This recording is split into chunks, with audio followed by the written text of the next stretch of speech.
Hello everybody, and thank you for sharing your time with me. I'm sending this message through various different channels to reach my dear Russian friends and the Russian soldiers serving in Ukraine.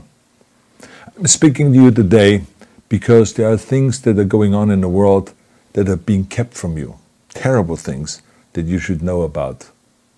But before I talk about the harsh realities, let me just tell you about the Russian who became my hero. In 1961, when I was 14 years old, a very good friend of mine invited me to come to Vienna and to watch the World Weightlifting Championships.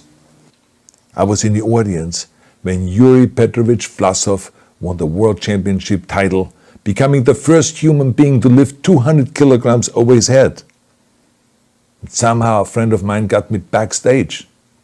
All of a sudden there I was, a 14-year-old boy, standing in front of the strongest man in the world. I couldn't believe it. He reached out to shake my hand. I still had a boy's hand. He had this powerful man's hand that swallowed mine. But he was kind, and he smiled at me. I will never forget that day. Never.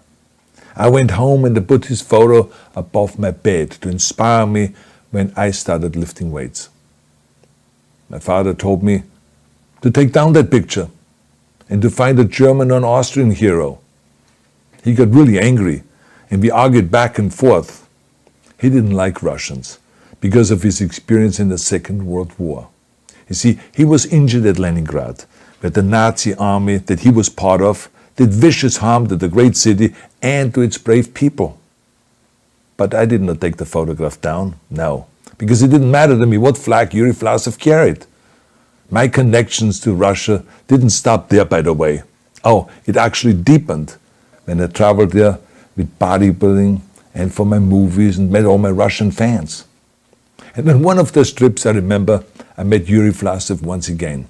It was in Moscow during the filming of Red Heat, which was the first American movie allowed to film in Red Square. Now, he and I spent the whole day together. He was so thoughtful, so kind, and so smart, and, of course, very giving.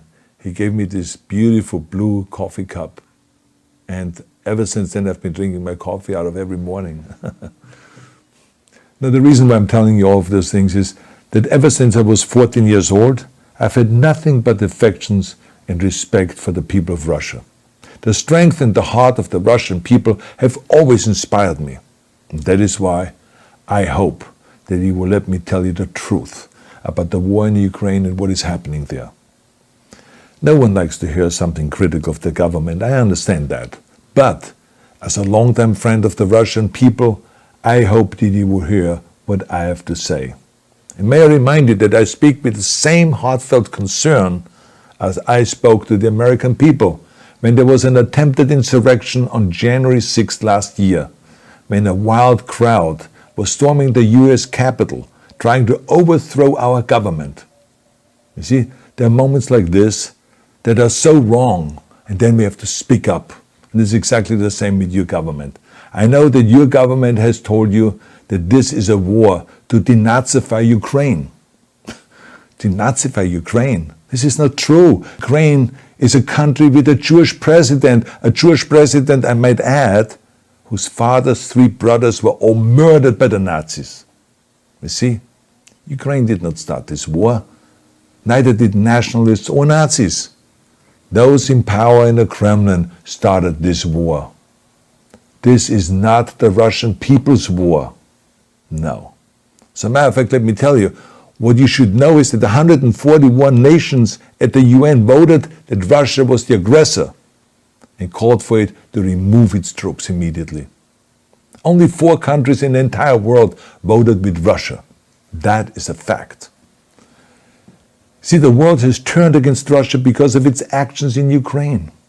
Whole city blocks have been flattened by Russian artillery and bombs, including a children's hospital and a maternity hospital.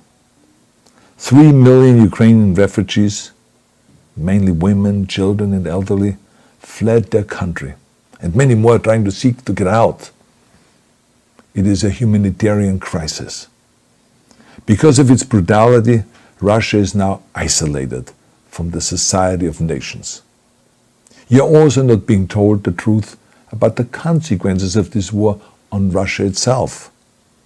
I regret to tell you that thousands of Russian soldiers that have been killed. They have been caught between Ukrainians fighting for their homeland and the Russian leadership fighting for conquest. Massive amounts of Russian equipment have been destroyed or abandoned. The destruction that Russian bombs are raining down upon innocent civilians has so outraged the world that the strongest global economic sanctions ever taken have been imposed on your country. Those who don't deserve it on both sides of the war will suffer. The Russian government has lied not only to the citizens, but to its soldiers. Some of the soldiers were told they were going to fight Nazis. Some were told that the Ukrainian people would greet them like heroes, and some were told that they were simply going on exercise. They didn't even know that they were going into war. And some were told that they were there to protect ethnic Russians in Ukraine. None of this is true. The fact is that Russian soldiers have faced fierce resistance from the Ukrainians who want to protect their families and their country. When I see babies being pulled out of ruins, I think that I'm watching a documentary about the horrors of the Second World War, not the news of the day. Now let me tell you, when my father arrived in Leningrad, he was all pumped up on the lies of his government. And when he left Leningrad, he was broken, physically and mentally. He lived the rest of his life in pain. Pain from a broken back, pain from the shrapnel that always reminded him of these terrible years, and pain from the guilt that he felt. To the Russian soldiers listening to this broadcast, you already know much of the truth that I've been speaking. You've seen it with your own eyes. I don't want you to be broken like my father. This is not the war to defend Russia that your grandfathers or your great-grandfathers fought. This is an illegal war. Your lives, your limbs, your futures are being sacrificed for a senseless war condemned by the entire world. Now, to those in power in the Kremlin, let me just ask you, why would you sacrifice those young men for your own ambitions? To the soldiers who are listening to this, remember that 11 million Russians have family connections to Ukraine. So every bullet you shoot a brother or a sister. Every bomb or every shell that falls is falling not on an enemy, but on a school, or a hospital, or a home. I know that the Russian people are not aware of such things are happening. So I urge the Russian people and the Russian soldiers in Ukraine to understand the propaganda and the disinformation that you are being told. I ask you to help me spread the truth.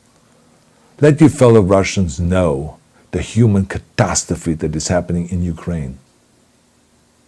And to President Putin I say, you started this war. You are leading this war. You can stop this war. Now, let me close with a message to all of the Russians who have been protesting on the streets against the invasion of Ukraine. The world has seen your bravery. We know that you have suffered the consequences of your courage. You have been arrested, you have been jailed, and you have been beaten. You are my new heroes. You have the strength of Yuri Petrovich Vlasov. You have the true heart of Russia. My dear Russian friends, may God bless you all.